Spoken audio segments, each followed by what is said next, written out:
Buchholz Plant Introductions, Part 12.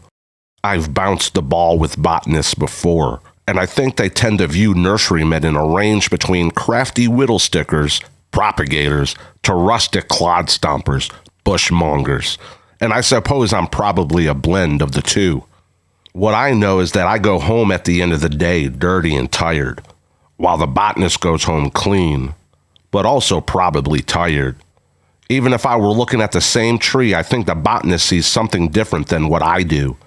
If he describes the species as good, it's not because it's useful or aesthetically pleasing, but rather it's correctly identified, at least according to the most recent standards. At the International Maple Society conference held at Arboretum Vespelaar, Belgium in 2011, I was informed by the reigning botanical expert on Acer, Piet de Jong, that my introduction of Acer X Purple Haze was not good. I've explained before that the Maple Society conferences are usually a half and half mix of botanists and a second group that I refer to as cultivarists, where both groups do their best to tolerate each other. During the conference, the subject came up whether or not Purple Haze was indeed a cross of Acer griseum with Acer pseudoplatanus. And de Jong declared that it was impossible, that by botanic criteria, the two species could not combine, that surely Purple Haze was just an abnormal form of Acer pseudoplatanus. The botanist attendees nodded in affirmation, so it was concluded as such. I suppose that every botanist considers himself, herself as intelligent, independent, and self-contained. Nevertheless, I detect a pecking order in the maple ranks, with de Jong at the apex. A rare hybrid of purposes would describe the late Peter Gregory of England, for he was a bona fide botanist, but also an author of maple cultivars, Japanese Maples, Timber Press. Acer X Purple Haze, or as de Jong would have it, Acer pseudoplatanus Purple Haze, arose as a seedling in an outdoor bed of Acer griseum raised in New York State. Interestingly, the leaves are three-lobed per the Acer griseum species, but they displayed purple undersides, as does Acer pseudoplatanus.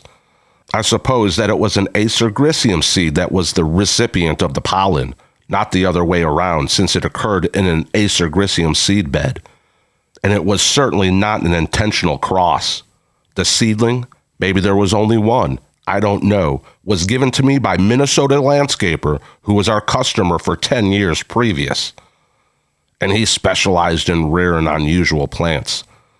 Sadly, the scraper got into financial trouble because his wife caught him chasing skirt, and his business went kaput, leaving my $20,000 plus invoice unpaid. He blamed the bank, not himself. They all do. But anyway, I'm not inclined to contact him for more information. I began propagating Purple Haze in about 1998, and one early customer was a large Oregon shade tree turf company.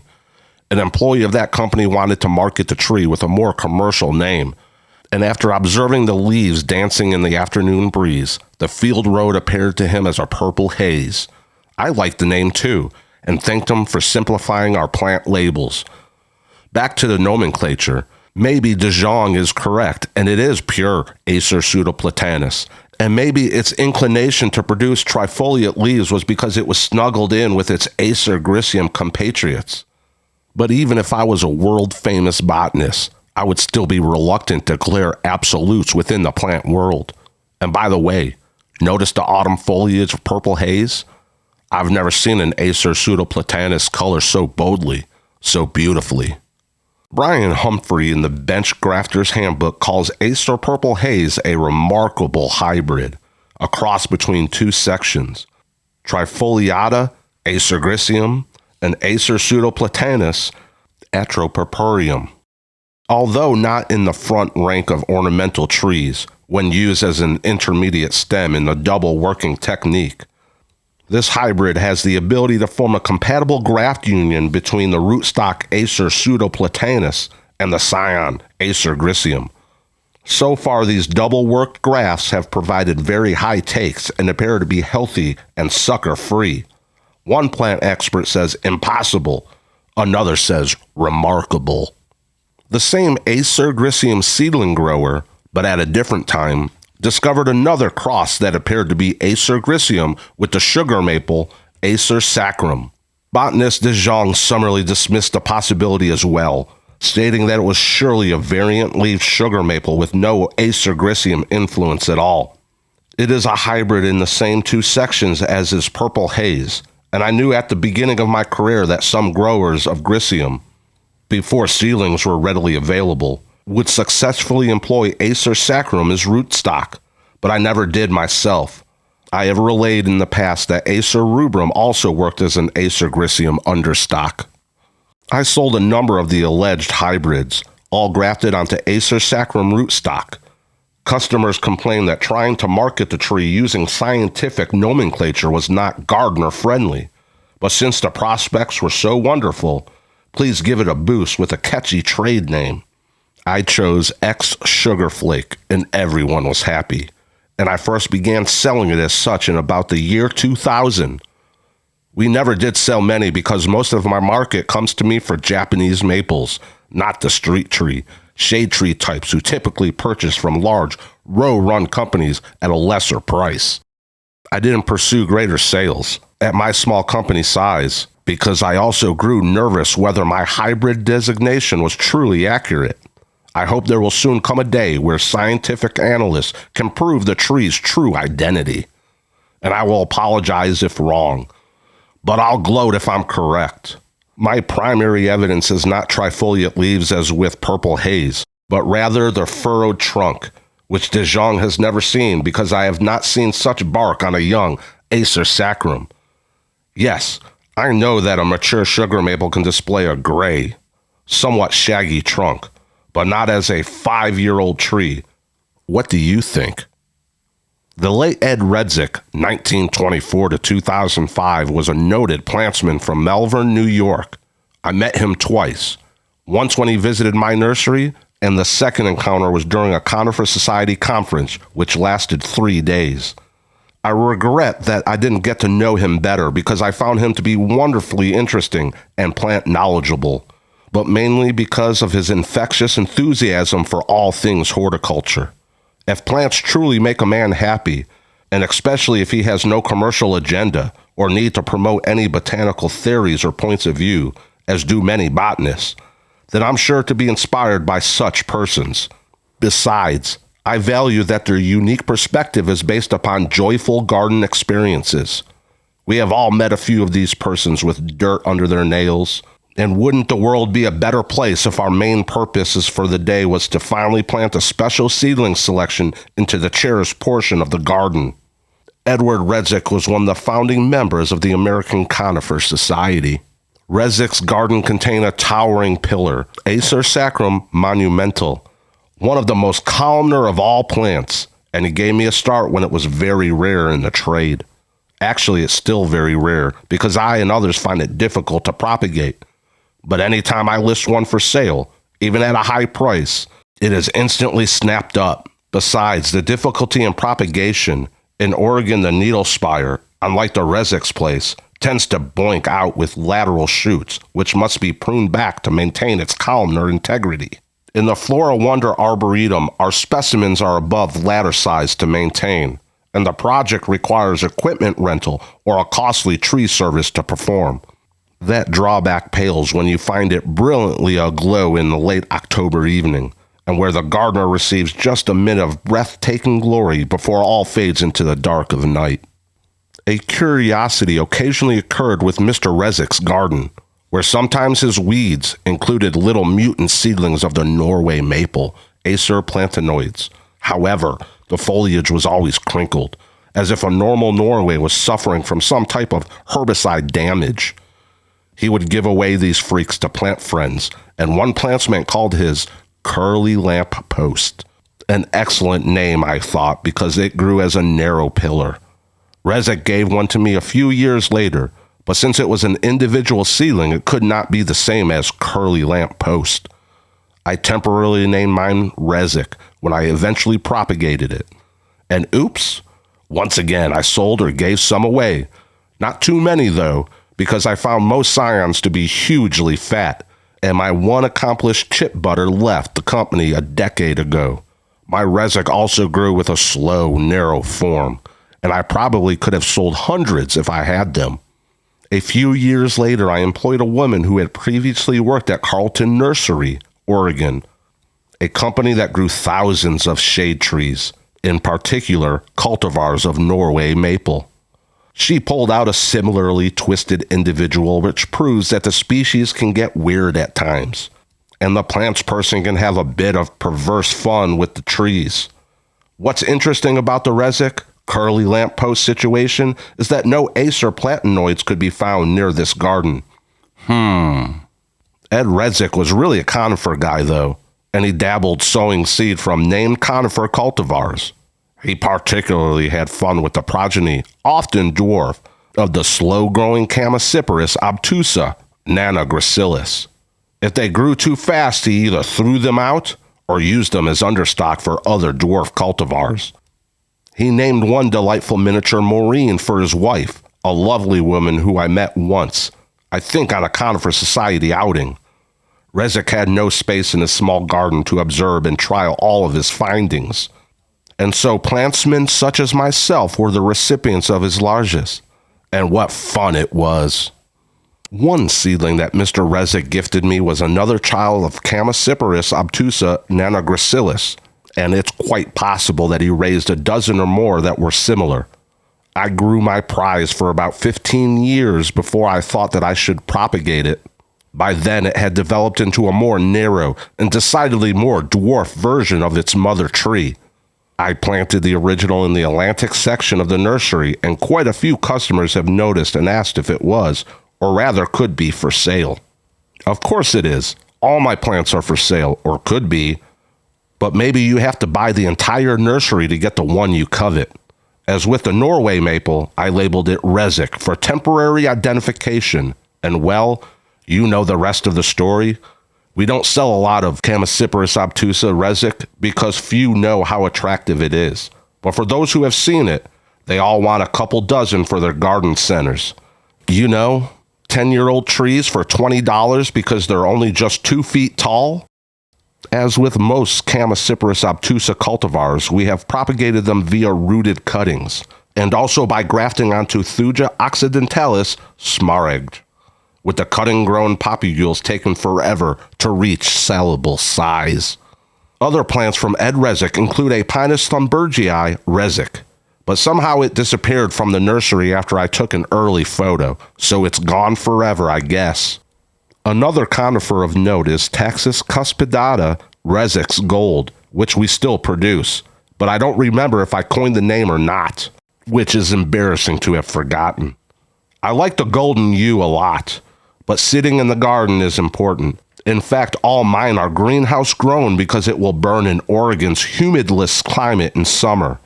But if sited with too much shade, the foliage will be a light green. Another Resick conifer was Suga canadensis Resick's Runt. But again, I don't remember if I gave it the dumb name, and it's probably fortunate that it's no longer at the nursery.